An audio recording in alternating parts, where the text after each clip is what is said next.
We often talk on this channel about what goes on inside royal palaces, but today we're going to take you inside one.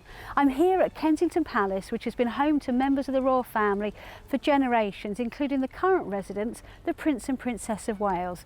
And we're here for an exclusive sneak preview of a very special exhibition on royal fashion. So let's go inside and take a look.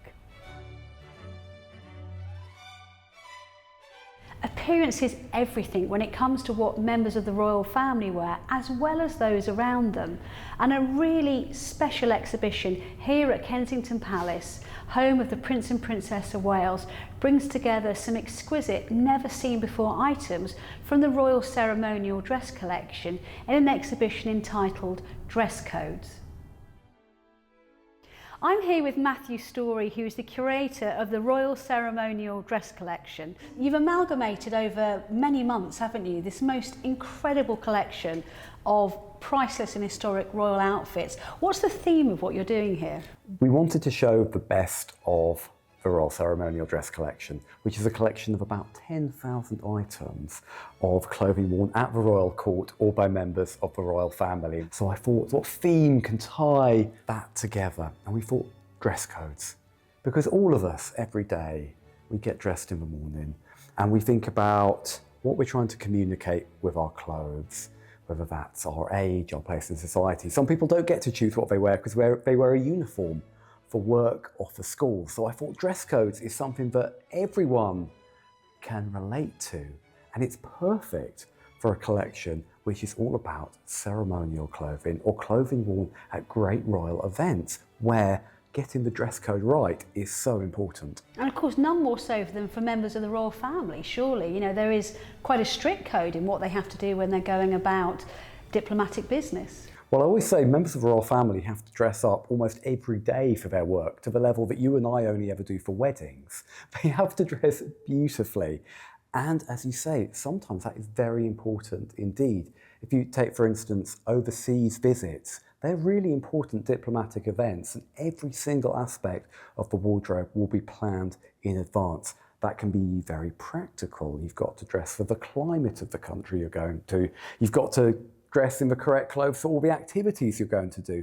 But it's also about cultural diplomacy as well. So in the Dress Codes exhibition, we have a beautiful dress designed by Bruce Oldfield for Diana, Princess of Wales, for a 1986 visit to Saudi Arabia. So it's a perfect 80s evening dress. It's got shoulder pads, drop waist, beautiful beaded bodice, full length. But it's also got long sleeves and a high neck, so it's absolutely appropriate for her Saudi Arabian hosts. Well, I was going to say, because she would have to exude glamour, but also a modest type of glamour as well. She's representing Britain abroad, and actually Diana always got her wardrobe perfect. Whatever the event, she dressed perfectly for it. She was spot on, wasn't she? I have to say, I particularly love the green velvet tuxedo look evening dress, because that really is so epitomises Diana, Prince of Wales, and the last years of her life, where she was this confident, independent woman out there on the international stage in her own right.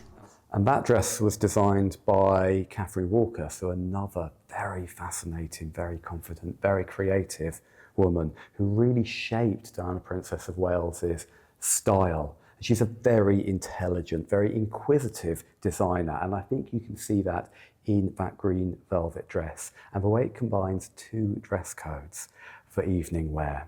So it's a long, elegant, very feminine evening dress in that green velvet, but with that masculine tuxedo detail and a halter neck. It's bringing two codes of evening wear together in a really creative way. We know she wore it probably to private, formal dinners, and then she chooses to wear it for a photo shoot with Mario Testino. Of course, yes. Looking radiant that day.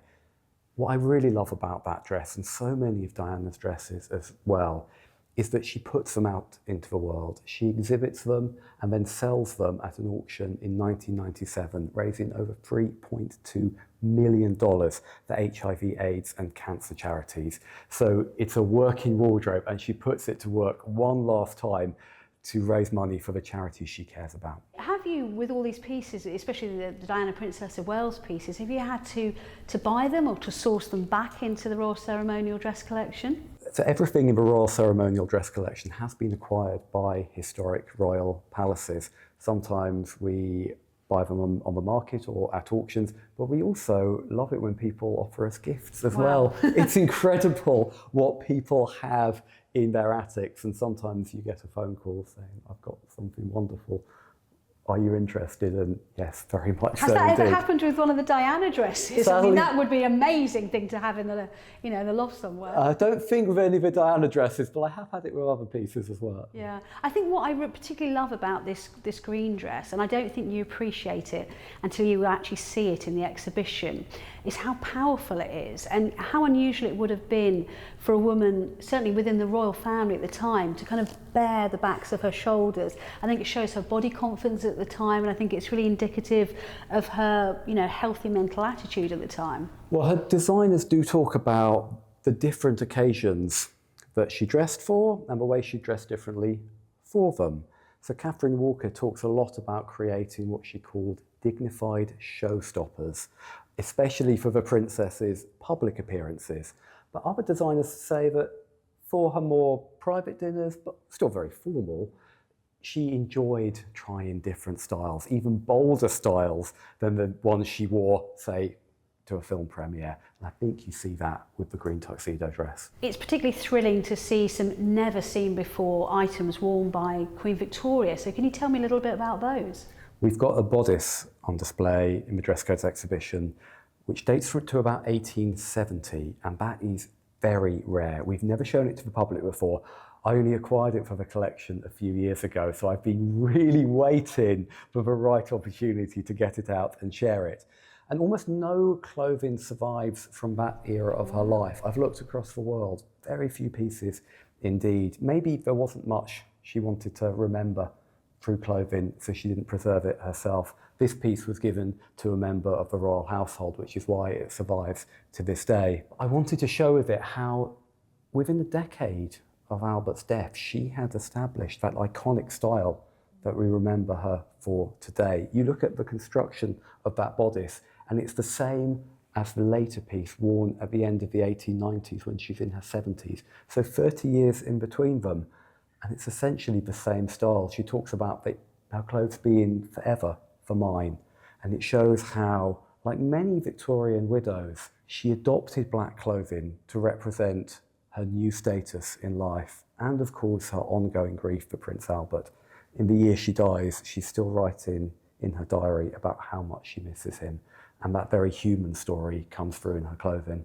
Because I think that's how we all remember her, isn't it? I mean, films more recently have brought, you know, the idea of young Victoria to a newer audience. But I think anyone, remembering Queen Victoria from the history books will have only one image in their head, and that is what you see here at Kensington Palace. Yeah, this is your Judi Dench, Queen Victoria, rather than your Emily Blunt. So this later period of her life. But what's interesting is, yes, this is a clothing that speaks of sadness, but also it is beautifully made. It is fit for a queen. With that little diamond crown perched on her head, she always looked utterly regal.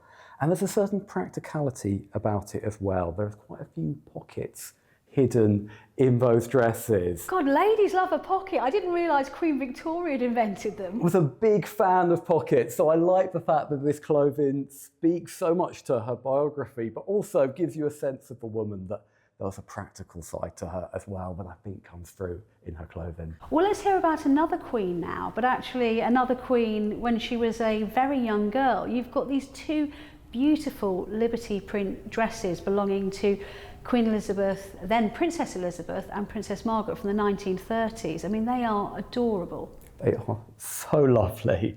And I think a lot of people can relate to those little childhood clothes and the fact they're matching as well. And it's a real feature of Elizabeth and Margaret that they were always dressed in very similar and very often completely identical dresses. I think a lot of people with siblings can relate to that. And when you start looking at those dresses, you get an insight into the household that Queen Elizabeth II grew up in, because that bigger dress that belonged to her has been taken up at the hem, and then panels have been added at the bodice. So it's been made bigger for a growing child. It's also a lot more washed. And so when I've seen that with people who grew up with a younger sister, or actually an older sister, they think that was probably handed down. It was definitely the hand-me-down, wasn't it? And you don't appreciate it until you come to an exhibition like this and you can see it so close up. You can see where the material is slightly faded, or it's been patched or darned. I mean, to be able to see that granular level of detail is just remarkable. And it speaks about the kind of household they grew up in as well. We know little Princess Elizabeth even saved wrapping paper for reuse. So she grew up in this quite thrifty household, but that's very 1930s as well. People knew how to make things last, especially clothing. They valued their clothing, and they had the skills as well to repair and to modify their clothes. We're always talking about sustainability in fashion today as if it's new, but actually we just have to relearn what that generation knew and did every single day. Absolutely. I think what's really special about this collection is we're not just talking about figures that are remote. A lot of the people whose outfits you see here today have actually lived here at Kensington Palace, and Princess Margaret's one of those, isn't she? You've got a couple of really amazing dresses from the kind of 60s and 70s, I think, of hers. And that's such a key period for Margaret, especially at Kensington. It's a place where creative people gather around her. She loves creative people, artistic people. She likes their company, spending time with them. And that's why I chose these two dresses to display in the exhibition.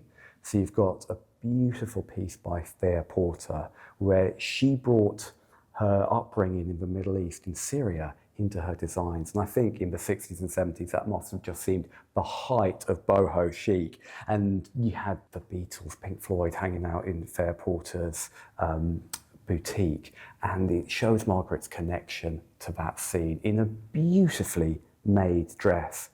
The other one was probably acquired in 1980 on a visit she made to the Philippines, and it's by a designer called Jose Pitoy Moreno, who revived traditional Filipino techniques in embroidery, but turned them into show-stopping couture pieces. And that green dress with its stunning embroidery is just so beautiful. Well, she uses a wide range of designers, and you see that early on, her look gets called the Margaret look and gets talked about in the papers. So people are always looking at what she's wearing. But I think you see on her 21st birthday, she wears a Dior dress, whereas her sister might have been wearing the British designer Norman Hartnell. And that shows how Margaret has this interest in fashion, in creativity, and uses a wide range of designers, and I think enjoys what they can do for her. Look, we've spoken a lot about the ladies, but let's not forget the gentlemen. You know, they have a fashion story to tell too. And I notice you've got some incredible suits that belong to the Duke of Windsor, who of course was briefly Edward VIII.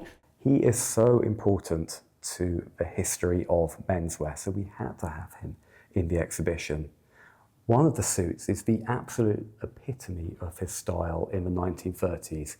He had a clothing philosophy he called dress soft, and he writes about it in his autobiographies. He's all about these country fabrics and then wearing them in town, which at the time was very revolutionary.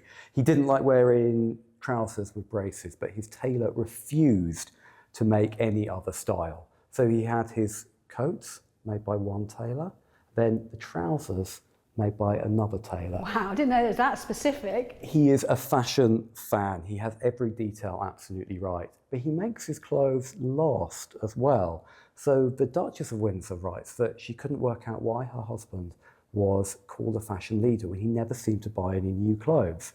And we've got the perfect example of that here as well. It's a tartan suit that belonged to his father, George V. So it actually dates to about 1897. And then Edward inherits it in 1936, modifies it, brings it up to date, adds a very cutting-edge zipper to the fly instead of buttons.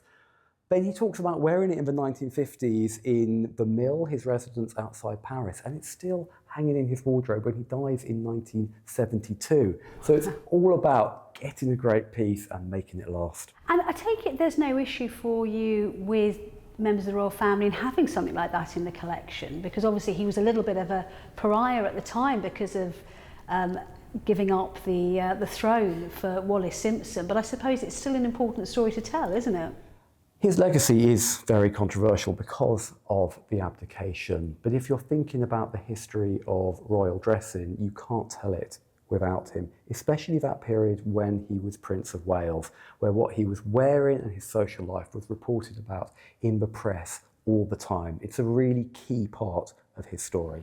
I think what's so special about seeing these kind of outfits here in the flesh is you can see how tiny they were. I mean, the Duke of Windsor's suit is minute, both in terms of the fit, but also the height of it as well. He was a very slight man, and he kept his figure for his whole life as well, which meant he could wear those suits all his life and keep going. And you get that sense of the person when you see their clothes as well. Yeah, and I'm trying to think of how to put this politely, but obviously Queen Victoria's are slightly larger. Well, like a lot of us, as she got older, she put on a bit of weight. She often reminds me of my grandma, actually, which is one reason I really like those dresses, because it's a very human story indeed with Queen Victoria. And you see that, hey, it happens to all of us, and you see that in her wardrobe. But when you see one of Queen Victoria's dresses mounted on a mannequin like this in the exhibition, you suddenly get a sense of what it might have been like to stand in front of her. And that is an incredible experience. So look, Matthew, this exhibition is not just about clothes worn by the royals, it's about clothes worn to meet the royals and about clothes worn by the people around them, isn't it? It is, and that is a really important British fashion story. You take something like the postilions' ceremonial uniform we have in the exhibition, and postilions ride the horses, they're grooms who ride the horses that pull the state coach. So you think of those great spectacles of British royalty, coronations or the state opening of Parliament, and part of that is the clothing worn by people, and it's the tradition and the continuity that's really important.